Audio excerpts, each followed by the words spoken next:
আমরা air pressure দেওয়ার পরে অনেকক্ষণ চেক করে মানে একটা গ্যাসকে লক করে তারপরে দেখলাম মানে প্রেসারটাকে লক করে যে কোথাও আরও লিক আছে কিটা। প্রায় আধ ঘন্টার মধ্যে দেখা হয়ে গেছে। তো আমাদের লিকেজ নেই, যেখানটায় আমরা গ্যাস লক করেছিলাম সেখানেই আছে।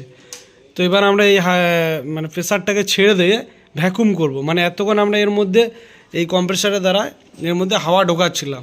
এবার হাওয়াটাকে বের করব, কারণ এইটা দিকে বেরোয়, এইটা দিকে ঠেলে এবং এটা দিকে টানে। তো এই পাইপটা আমরা এখন কম্প্রেসারের এইটা দিয়ে লাগিয়ে দেবো।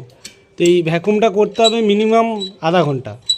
1 টন এসির ক্ষেত্রে আধা ঘন্টা ভ্যাকুম করলে খুবই ভালো হয়, এবং 1.5 টন বা 2 টন এসির ক্ষেত্রে 40-45 মিনিট 50 মিনিট অবধি ভ্যাকুম করা দরকার। কারণ ভ্যাকুমটা যত ভালো হবে এসিটা কিন্তু তত গ্যাসটা সার্কুলেশন ভালো হবে এবং ঠান্ডা খুবই ভালো হবে।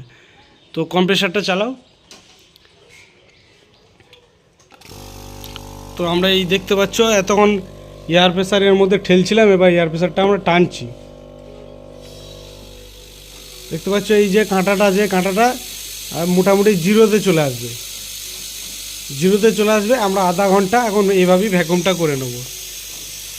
এর মধ্যে যত গ্যাস মানে হাওয়া থাকবে সমস্ত হাওয়া বের করে দেবে এই কম্প্রেসারের মাধ্যমে। তো এটা বেরিয়ে যাওয়ার পরে তারপরে কিন্তু আমরা গ্যাস চার্জ করব।